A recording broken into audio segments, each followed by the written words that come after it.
जय गौमाता। गौमाताको सेवामा हाम्रो चौरी निवासी एकजना मनकारी व्यक्तित्वले गौमाताको चाराको लागि भनेर यो पराल दान गर्नुभएको छ। उहाँलाई हृदयदेखि धेरै धेरै धन्यवाद। गौमाताले उहाँलाई अझै प्रगति होस्, उहाँ प्रगतिको आशीर्वाद दिउन्, गौमाताको कृपा सधैँ रहोस्।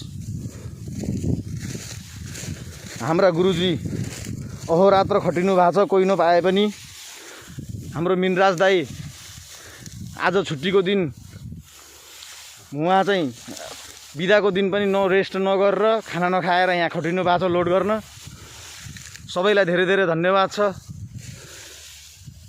हामीलाई यो ढुवानीको लागि ट्र्याक्टर प्रदान गर्ने प्रकाश साई होइन, प्रकाश साईज्यू मोतीपुर हार्डवेयर पसल छ उहाँको, उहाँलाई पनि धेरै धेरै धन्यवाद।